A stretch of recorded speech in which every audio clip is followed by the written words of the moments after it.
তো হ্যালো প্রিয় বন্ধুরা, তারপর বলো সবাই কেমন আছো? ভুলে টুলে গেছো না মনে রেখেছো এই বন্ধুটাকে? তো আমার ড্রেসটাতে কী মনে হচ্ছে ভাই, কোথায় আছি তাই তো? অবশ্যই এই ড্রেসটা বিয়েবাড়ি বা অন্নপ্রাশনের নয়। এখন এই ড্রেসটা পরে যাচ্ছি কাজে আমাদের ধানের জমিতে।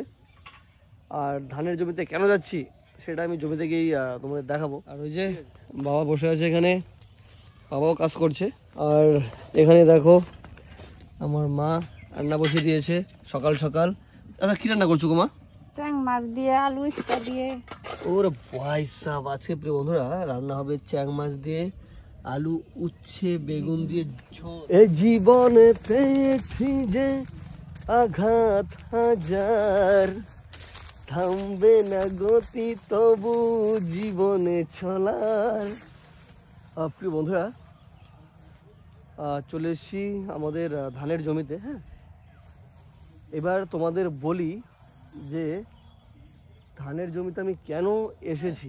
দেখো ধানের শীষ সবে বেরোচ্ছে আস্তে আস্তে, কিন্তু অনেক অনেক গাছে দেখো এরকম আগেই পেকে গেছে হয়ে।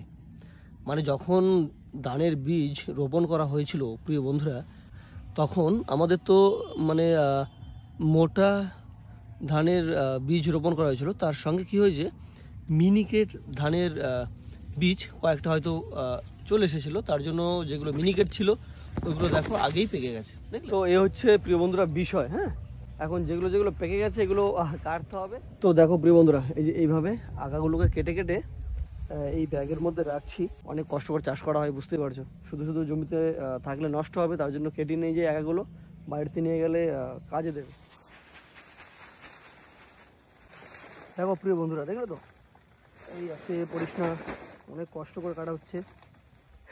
দেখলে তো ব্যাগটা কীভাবে ঝুলিয়েছি, ব্যাগের একটা সাইডে বেঁধে তারপর ঝুলিয়ে নিয়েছি, কারণ বস্তা নিয়ে ভাই ভেতরে ঢোকা যাবে না, বুঝতেই পারছো।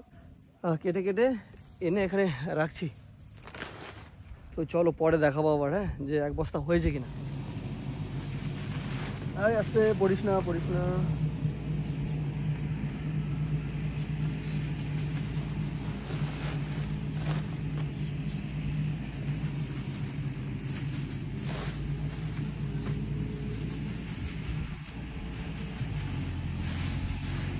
বিষয়টা হয়েছে কি প্রিয় বন্ধুরা, এক হাতে ফোন ধরে আমার এই ব্যাগ থেকে বস্তার মধ্যে রাখাটা সমস্যা হয়ে যাচ্ছে, বুঝতে পেরেছো?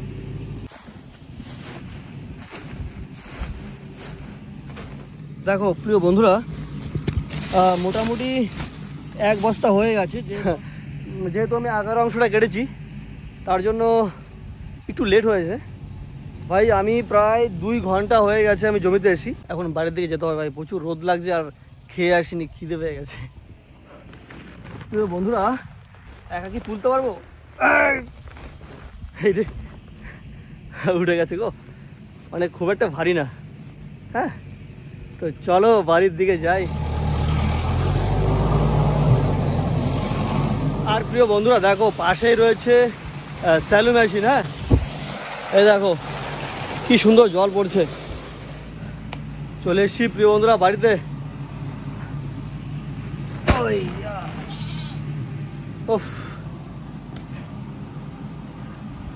তো যাই হোক প্রিয় বন্ধুরা, আমার চুলের অবস্থা হয়তো খারাপ হয়ে গেছে।